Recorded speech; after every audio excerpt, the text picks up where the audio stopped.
this is never going to get hot enough to melt the solder again. As long as we have it positioned properly, yeah, it'll never get hot enough. So you can kind of see that jet. We're also melting. Oh, there we go. We probably want it. We're melting the solder under. Can I call it a medieval blowtorch? Yeah, I mean, I guess I don't really.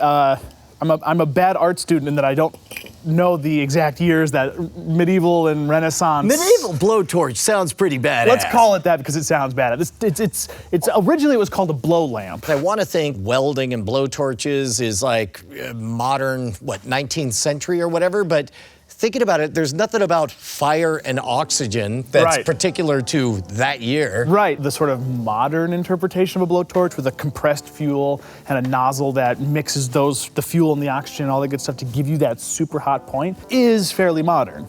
But in the Renaissance era, there was a thing called the blow lamp that used the same basic idea to do glass work. I've seen a bunch of like stunt blowtorches. Somebody took a tank of oxygen and a nozzle and just wrapped a tube of bacon around it, because all you need is something that can catch fire and then pure oxygen on it. You got wicked hot. So the blow lamp was developed in the Renaissance era to be able to do glass work, but it didn't really take off until the 15th century when, we can make scientific devices with this. We can make test tubes and beakers and vials and ampules and things like that. And it let people who were just chemists or something like that be able to hone their craft a bit more because it was another tool in their trade. It also let them bring metals and other things up to a higher temperature, so you could ignite magnesium or smelt or braze or all that kind of cool stuff. So what's the core aha realization that they had made? Because a bellows had been around. Exactly. So the bellows, all the bellows does is it incorporates more air into your fuel source, just like you were talking about, make the fire hotter, make the thing that's in the fire hotter. This is just a more controlled version of that. We're incorporating oxygen at a very focused angle into our fuel source. That creates a Venturi effect that directs our flame into a blowtorch-like, jet of flame, and you can superheat things in a small space. And so, how do we begin? Okay, so we need a burner with a wick of some kind. This started as a regular can of heating sternal you'd use for a chafing dish. I put a larger wick in it by drilling this out. And all that's going to do is increase the amount of fuel and the speed with which it's capillarying its way on up. Exactly. I also swapped out the fuel, so this has some sort of paraffin-based oil in it. Wait, this is like a ship of Theseus. Like what's left from the original? Is it just the tin? Yeah. Okay, got it. Okay, all right. I could make a container, I could make a lamp, or I could save time and okay.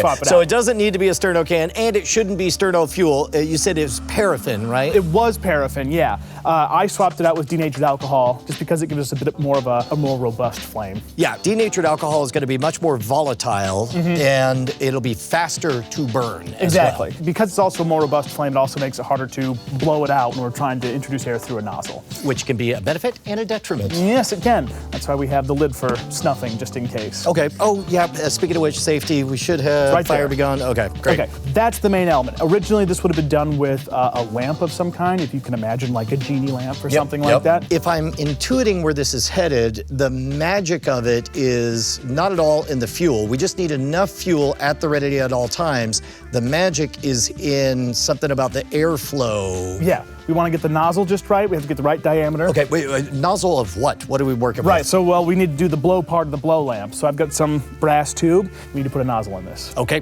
so using just pliers? We want to be a little more precise, so I'm going to use a form. Okay. I have a bit of this wire, right? And this wire is about 1/2 millimeter in diameter, which is pretty darn close to what we want. Okay. So first we want to anneal the brass. Anneal. Yeah, so we're doing this We're getting it to where it's nice and red and... Yep. Oh, got it. Brings me back to 9/11.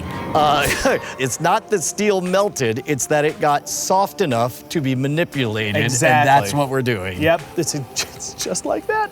I was told to never forget. So we want to get that to a kind of a cherry hot temperature. We're doing this with a lighter, but this would have been done with the bellows. Yeah, and it's remarkable how all the heat stays right there at the end. Yeah, your fingertips aren't burning, right? No. That's going to be very useful to us as well because we are going to be holding onto this while we make a blowtorch. So. Okay. All right, so that's going to be hot enough. Now we have to make a nozzle. Sit that into the end so that way when we hammer it, this is not annealed, this is piano wire. It's nice and hard. Got it. So we want to just close this gap so that this is the only exit. for the air, so it's a very, very thin, very precise, kind of like honing something down to a blade's edge. Exactly. Got so there's a hammer over there. There's also an anvil on your vise. So it's not too late? We don't need to heat it again? No, now that we've gotten it to that temperature. Oh, I see. Yeah. All right, and I'll take a break real quick. Yep. And if you look real close, we can kind of see the profile of that wire. Oh, yeah, yeah. And so I should be able to, if you hold on to it, I can pull that right out. And so we want it just that tight, right? Just that tight. So if we take a look at the end there. There we go. God, it's hard to believe that that'll even go. It barely is going out. Well, that's what we want. We don't want too much air. We want it to be a nice focused jet. Yeah, I can feel it. I wonder if we could see it. Yeah.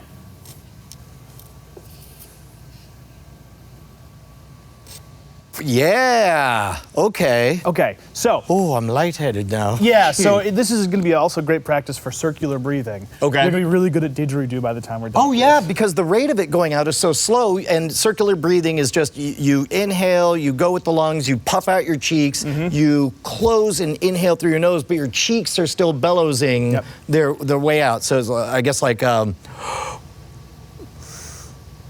Okay, yeah. Just like Louis Armstrong. Okay. Yep. Okay, so hopefully we got a good enough seal so that way all the air is going through our little jet. And I guess we're gonna see it once it participates with the flame, if we have something, and then we just hammer that shut, if there's a problem. If there's a problem. We also have a little bit of a modern day fix. 3D printer nozzles are brass, they're just the right diameter, so we can solder one in if we need to and do it that way. Got it, okay. So what, So I want you to be at just about 90 degrees of your nozzle to the base of the flame. So you're gonna have to crouch down. You can use the lip of the table as and you wanna get that right up into the flame. Get the end, just like that. Okay, so take a break. So you can hear that rush noise? Yeah. That is the air kind of blowing around our flame. It's not being very productive. Right. So we want to get just the right amount of pressure, and you're going to have to do it by feel, and just get the position just right, so that way you're getting a fine blue jet that comes out the other end. Oh, got it. So it's a knack thing. Yep. Okay, so start off mild and then ramp up from there? Yep. Look at that smoke ring.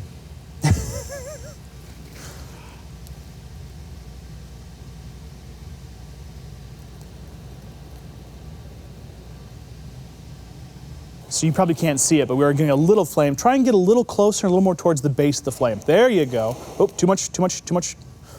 There you go. So it's starting to shoot out the side. That is a much hotter, much more powerful flame jet. The color is the indicator, same way with like, you can tell how hot a star is burning based on the color. Right, exactly. Okay. So that was the effect we wanted, right? Very close. Okay. We could tinker with this nozzle over and over and over again, but we've got pre-made nozzles. But at this point, I can now wrap my mind around the idea that, I don't know, in the 1600s, 1700s, somebody was able to figure this much out. 1400s, 1500s. Oh, so it is medieval. Yeah. Got it. Well, yeah. Okay, so I've just got a bit of brass pipe here, just like what you have. Thank you. And then there's a little white canister there. Yes. That's flux. Flux is a cleaning tool. It's basically acid, and it's going to give us a little bit of minor prep to our metal. Okay. Because we're going to heat both metals up. And this is what's going to allow them to fuse once they're hot enough. Exactly. On there. So I'm just going to kind of hold that. And this is just a straight up 3D printer nozzle. This is a standard 0.4 millimeter 3D nozzle. 3D printer nozzle, yep. So I'm gonna hold my nozzle in place because it doesn't quite fit in the brass. Oh, I see where this is headed. The trick with soldering is you never wanna heat the solder. Yep. You wanna get the metal hot enough that it can melt the solder. So if you could heat up that joint between the threads and that pipe, and don't heat just there, heat over here, so that way we are... Oh, got it, both sides. So our flux, you can kind of see it it's does melted. look a little bit twisted on there. Is that all right? I'm not worried about that for the sake of the demonstration. Okay. You can remove the flame real quick? Yeah. So we got hot enough. Oh, you could see it just sucking right into those threads. Yep. And we want to get a nice, good seal. And I'm using the solder to bond both these two together. I'm also using it to seal any air gaps. That way air is only coming out of the tip of the nozzle. And then once this is made, we don't have to worry about this thing heating up enough because it's going to be blowing the air out. This is never going to get hot enough to melt the solder again. As long as we have it positioned properly, it'll never get hot enough. Well, that was really fast. How fascinating. And you can see again, we've got a very fine jet of air, right? Yeah. So why don't you stand over here and I'll stand where I'm standing. Okay. So that way you can see from the side. Yeah. And we'll see if I can't get it to do the thing.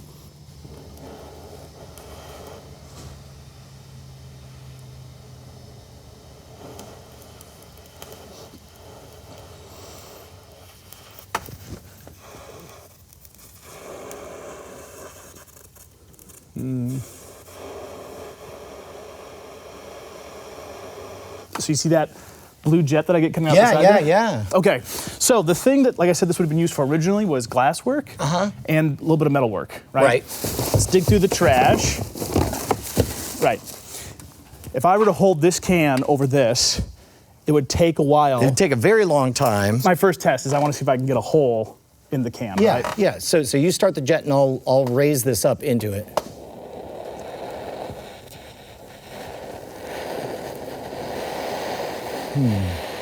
Because we're blowing all the heat away from this tube, my lips aren't going to get hot.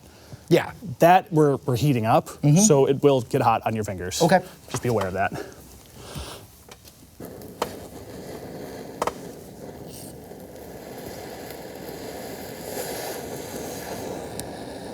There it is.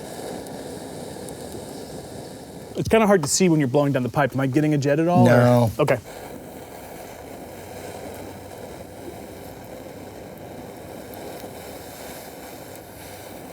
There it is.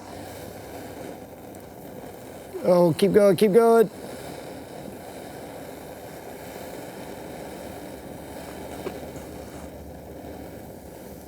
Looks like you're out of steam.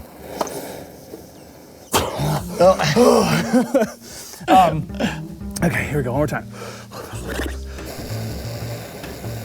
There you go. Are you not able to do the circular breathing? I am, but my embouchure is weak. I'm starting to get weak lipped. Oh, here, I could try. I'll make it sanitary. I'll bring my own reed. Okay.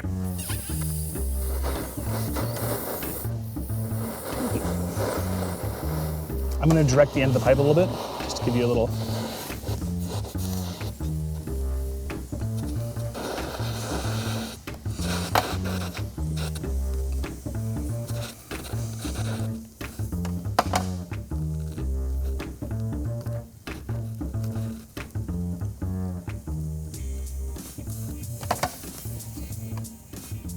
Well, I think you're too far forward. It looked great. Oh, did it? You got a really good. It didn't make any noise. I didn't see anything happening. The noise means you're actually wasting energy.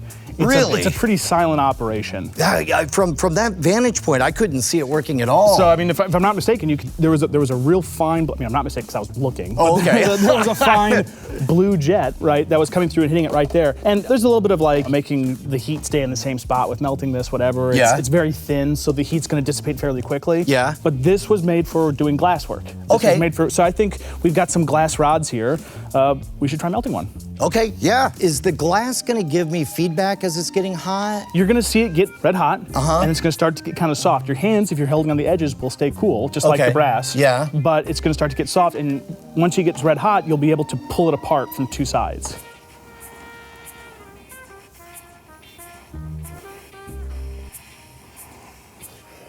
You can already see there's a bit of a cherry glow going on there.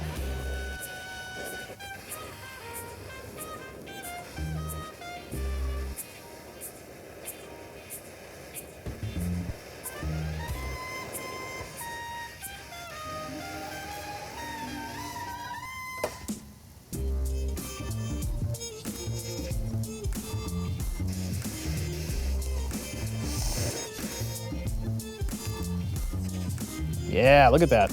It's getting really hot. Okay, keep going, don't stop yet. I'm gonna grab a pair of pliers.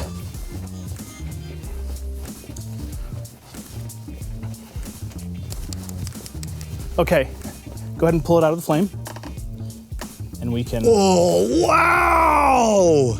That's amazing! Pretty slick, right? And this is just denatured alcohol. It's just denatured alcohol in your breath. Yeah, you heat it up, and I want a jet of heat right about there.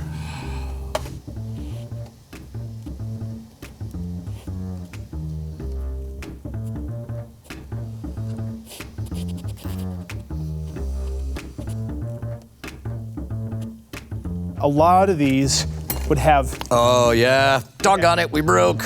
A lot of the original ones, the original designs, call for moisture traps.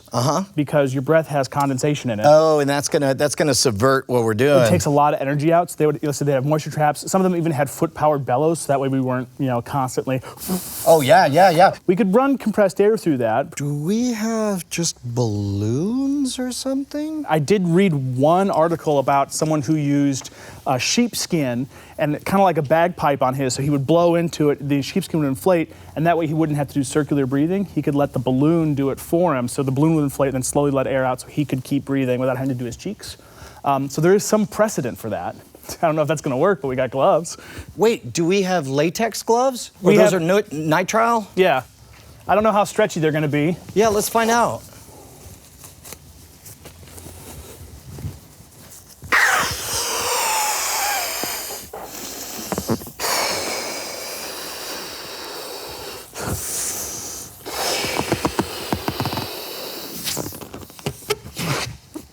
Oh no, I got it. I know what we're doing. Watch this.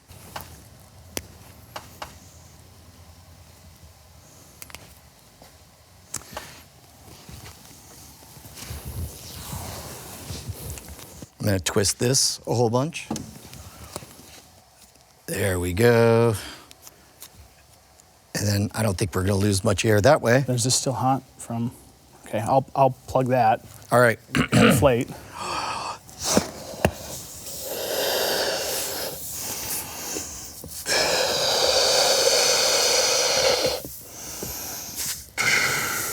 There you go. Are It's you ready? going. Yeah. There you go. You got it? I'll keep this going.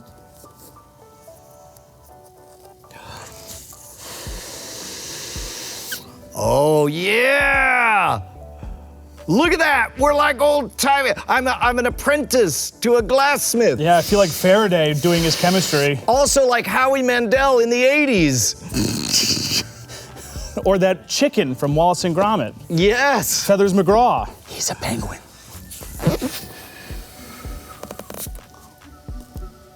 That's pretty slick, actually. But you can kind of see that jet. Yeah. We're also melting. Oh, there we go. We probably want it. We're melting right? the solder in the. Oh yeah. Or do you want to?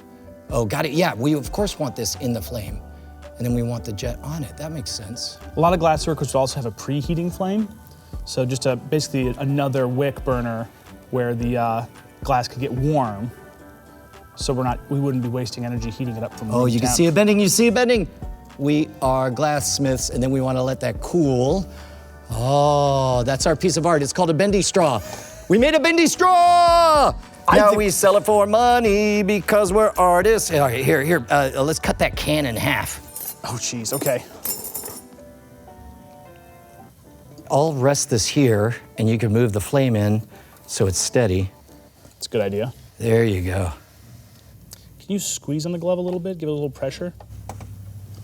Yeah, weirdly, the pressure goes down when it's very inflated because there's less strength to the material. A balloon blows hardest right before it runs out of air.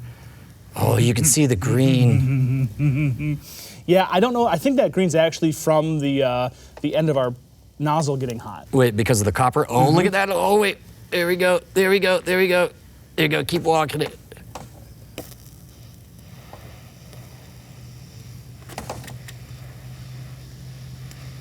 We're holding our breath just in case anyone's worried about toxic fumes. I got my nose flaps engaged, so.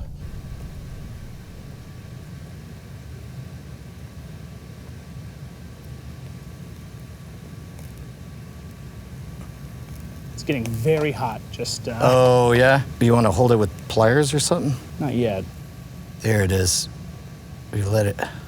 Using denatured alcohol just like the ancient ones did. And 3D printer nozzles. And just 3D printed nozzles they found in the wild. And sterno cans from sterno can trees. And this is the most modern rogue crap ever. Oh, it's hurt. Burns. Oh, no. All right. Dude, I'm calling that an unmitigated success. Well done, Ryer. This video is supported in part by viewers like you at patreon.com/modernrogue, where we just recently made the nearly 40-minute interview with Grant Davis and John Rubio of the Beerus available to $5 patrons. It's quite old at this point, but it is a spicy interview. Fire knife, it's gonna take your life for a spin.